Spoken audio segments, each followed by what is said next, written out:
Halo teman-teman, perkenalkan nama saya Welmina Siliumine. Saya berkuliah di kampus IAKN Ambon, Fakultas VIPK, Prodi PAUD kelas B.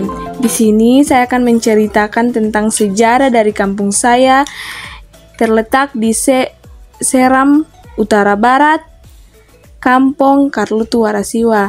Cerita saya yaitu tentang air Tama Waile.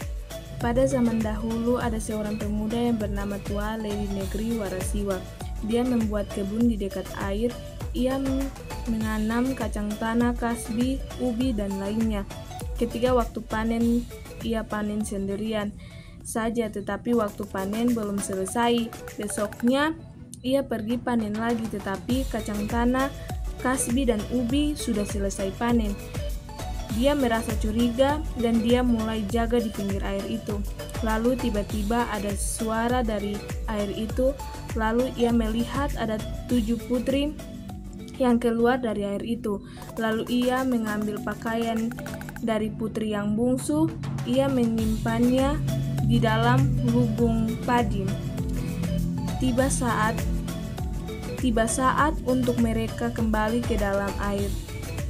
Tetapi yang bungsu tidak dapat pakaiannya karena sudah diambil oleh pemuda yang namanya Tuale tadi. Dan pada saat itu gadis itu mulai menangis di pinggir air itu. Datanglah Tuale menghampiri putri itu yang namanya Rapie.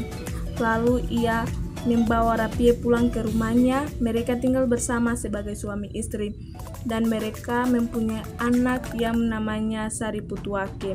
Singkat cerita, anak itu sudah besar dan jago memanah, dan pada saat itu ada pertandingan memanah, jadi Sariputuake menjadi juara. Lalu teman-temannya mulai mengejeknya. Katanya, "Kamu ini anak ikan."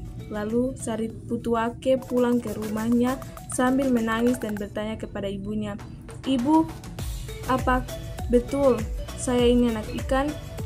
Lalu ibu tidak menyapanya. Ibunya mulai mengambil kelapa lalu mulai mengukurnya. Lalu ia berkata kepada anaknya, "Adik, kalau anak ayahmu pulang kerja, kalau kalian rindu pada ibu, kalian ambil kelapa dan mengukurnya, ambur ampas kelapa di pinggir air." Lalu ibunya mulai ambil ampas kelapa tadi, lalu membuangnya di pinggir air itu. Lalu ibunya pun menghilang dan berubah menjadi ikan cip-cip sama seperti dulu. Dan ketika ayahnya pulang, Sariputuake mulai menyampaikan pesan ibunya tadi, sehingga mereka berdua pun melakukan apa yang dilakukan oleh ibunya, dan mereka juga berubah menjadi ikan cip-cip sampai sekarang.